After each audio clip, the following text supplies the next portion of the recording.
नमस्कार,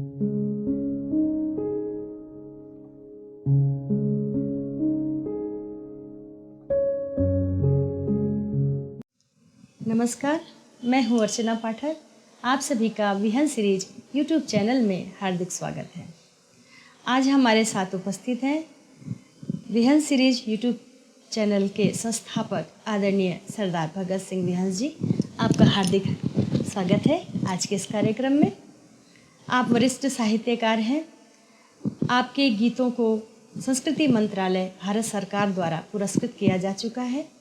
संत गहिरा गुरु विश्वविद्यालय के कुल गीत रचयिता हैं आप। आपने अनेकों गीत और आपकी बहुत सारी कविताएं जो हैं वो प्रकाशित हो चुकी हैं। आपकी किताबें भी आ चुकी हैं जो कि बहुत ही लोकप्रिय हुई हैं। आपकी सबसे लोकप्रिय जो किताब है वो है सृष्टि खंड काव्य, जिसको आपने विजुअल रूप में भी धारावाहिक गीत के रूप में प्रस्तुत किया है, जिसे बहुत सराहा गया और अभी उसकी सराहना हो रही है। हम चाहते हैं कि आप ऐसे ही कोई प्रेरक गीत हमें आज सुनाएं। हम आपसे कम 2 कविताएं सुनना चाहते हैं। चलिए, आज मेरा भी मन है कि 2 गीत सुनाई देता हूँ, 2 अपनी रचनाएं सुनाई देता हूँ। ये मेरी रचनाएं प्रेरणादायक रचनाएं हैं और जिसे मैंने बहुत पहले, पीपल की छाँव में है और जिसे मैंने बहुत पहले लिखा था, आज आपको जो सुना रहा हूँ। पहली मेरी रचना है दूर तुमको जाना।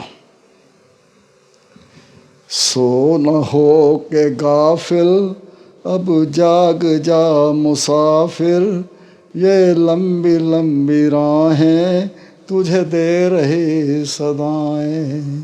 बस तेरा न यह ठिकाना है दूर तुमको जाना।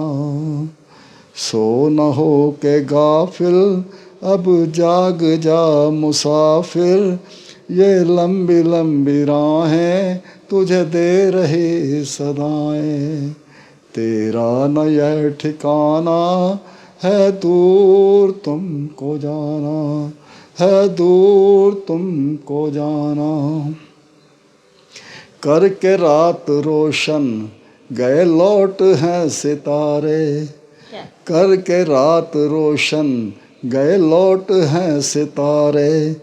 अद्भुत गगन में बिखरे दिलकश हंसी नजारे। मौसम भी हो रहा है हर पल नया सुहाना, है दूर तुमको जाना। सो न हो के गाफिल अब जाग जा मुसाफिर, ये लंबी लंबी राहें तुझे दे रही सदाएं। सूरज की पहली किरणें नगमे सुना रही हैं, अब रात ढल चुकी है सबको बता रही हैं। दिशाएं खिल रही हैं बुलबुल का सुन तराना, है दूर तुमको जाना। सो न हो के गाफिल अब जाग जा मुसाफिर, ये लंबी लंबी राहें तुझे दे रही सदाएं। अंतिम है। घटने लगे हैं पेड़ों पर्वतों के साए, घटने लगे हैं पेड़ों पर्वतों के साए। उड़े नीड़ से परिंदे करते हुए कलाएं, उड़े नीड़ से परिंदे करते हुए कलाएं। मांझी भिगा रहा है चलते ही चलते जाना, तेरा न यह ठिकाना है दूर तुमको जाना। सो न हो के गाफिल अब जाग जा मुसाफिर, ये लंबी लंबी राहें तुझे दे रही सदाएं। ये लंबी लंबी राहें तुझे दे रही सदाएं।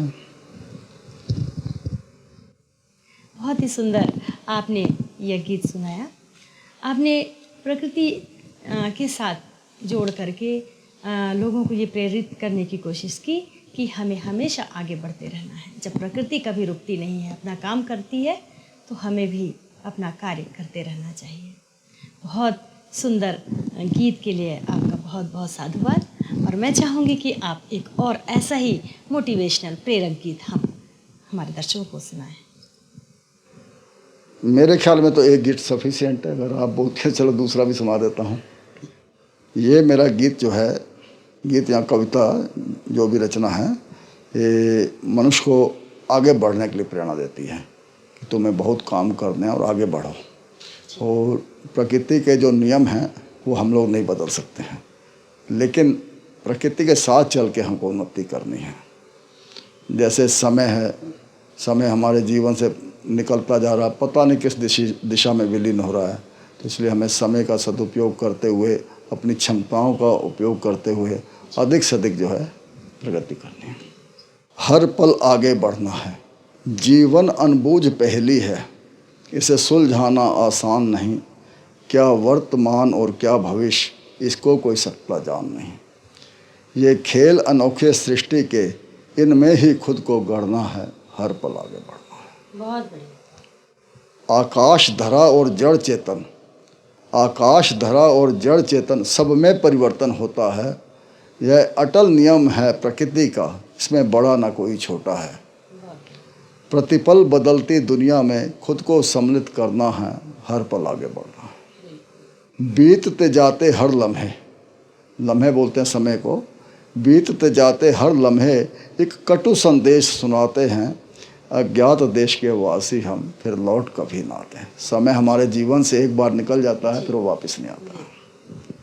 जो क्षण मिले हैं जीवन में, उनको सार्थक करना है, हर पल आगे बढ़ना है। विराट ब्रह्मांड में देखें यदि, विराट ब्रह्मांड में देखें यदि, एक कण भी ना अपना हिस्सा है। मेहनत और लगन से लेकिन मानव बना एक किस्सा है। अनजान डगर है दुनिया की, निर्भय हो इसे तय करना है, हर पल आगे बढ़ना है।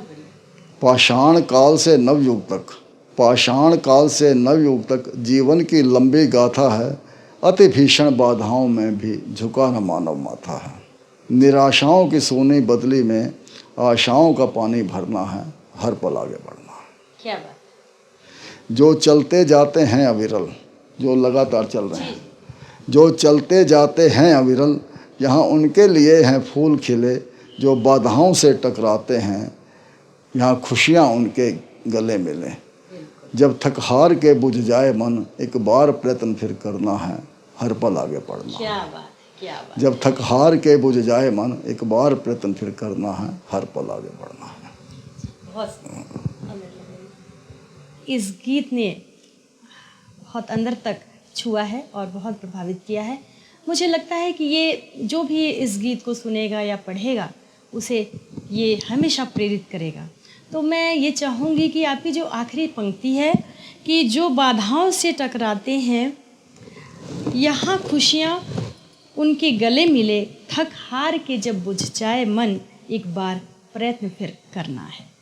तो ऐसी कोई घटना याद है जो इस पंक्ति ने किसी के जीवन को प्रेरित किया हो और उसमें फिर से आशा की किरण भरी हो? मैंने कुछ सुना है, इसलिए पूछ रही हूँ, शायद किसी को नवजीवन मिला है इस गीत से। एक बार मैं बैठा हुआ था जी। तो एक लेडीज मेरे पास आई, बोले कि हम लोग पूरे परिवार से बहुत ज़्यादा निराश हो चुके थे। जी। तो आपने जो आपका गीत जब सुनी कि उसकी अंतिम जो आपने जो लाइन लिखी है बहुत अच्छी लिखी है, और हम लोग उस लाइन के चलते हम लोग दोबारा मेहनत किए हैं और सफल हुए हैं। मैं आपको धन्यवाद देने आया हूँ। मैं बोला भाई ऐसा कौन सा गीत है जो मैंने लिखा है? बोले आपने लिखा था ना, जब थक हार के बुझ जाए मन, एक बार प्रयत्न फिर करना है, हर पल आगे बढ़ना। बोले इस गीत ने हम लोगों की ज़िंदगी बना दी है। हम एकदम निराश हो चुके थे और आज फिर हम लोग प्रगति की ओर अग्रसर हुए हैं, खाली इस लाइन के चलते। मैं आपको बहुत बहुत धन्यवाद देती हूँ, ऐसा उसने बोला। मैं भी बड़ा खुश हुआ, चलो कम से कम कभी का कुछ बोलों से लोगों का भला हो रहा है। सचमुच कवि जो होता है वो समाज को नई प्रेरणा देता है, और साहित्य जो है वो समाज का दर्पण होता है। हमारे साहित्य का मतलब तभी है, वो सार्थक तभी होता है जब हम लोगों को प्रेरित करते हैं। तो मैं आपसे कवि महोदय पूछना चाहूँगी कि आपको लिखने की प्रेरणा कहाँ से मिली? ये जो मैं जानती हूँ कि आप एक बिजनेसमैन थे और आप कविताएं लिखने लगे, गीत लिखने लगे, तो इसकी प्रेरणा आपको कहाँ से मिली? हमारे दर्शकों को बताने की कृपा करें। अर्चना जी, आपने बहुत ही ऐसा सवाल पूछा है कि मैं भी सोचने के लिए मजबूर हो गया हूँ कि कब कवि बना। देखिए, कवि जो हैं मेरे विचार से ना किसी स्कूल में, ना किसी कॉलेज में, ना किसी यूनिवर्सिटी में कवि नहीं बनाए जा सकते। बिल्कुल, कवि जो है वो एक ईश्वर प्रदत्त शक्ति होती है को जो उनको मतलब उसके अंतन से प्रेरणा उतरती है, वो अपनी भावनाओं को शब्दों का रूप देते हैं।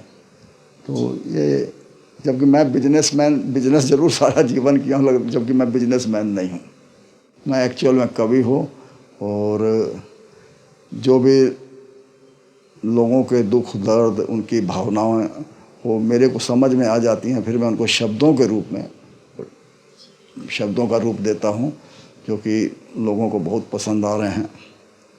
और यही गॉड गिफ्टेड है। इसको हम ये नहीं कह सकते कि कभी मेहनत करके मैं बना हूँ या ऐसा कुछ नहीं।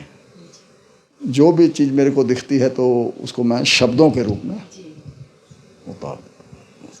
वास्तव में कवि जो है बनाए नहीं जाते, वो पैदा होते ही हैं, उनके अंदर वो भावना होती है।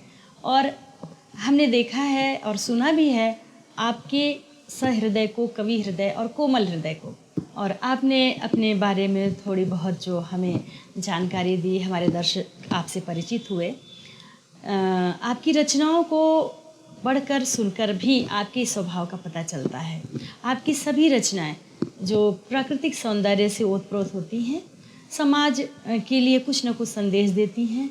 जितनी भी समाज में बुराइयां हैं, आपने लड़कियों के उत्थान के लिए, कुप्रथाओं के अंत के लिए और शोषण के विरुद्ध बहुत सारी रचनाएं लिखी हैं। साथ ही साथ आपका जो प्रिय विषय है प्रकृति से जोड़ करके भी आपने अपनी रचनाओं को आगे बढ़ाया है।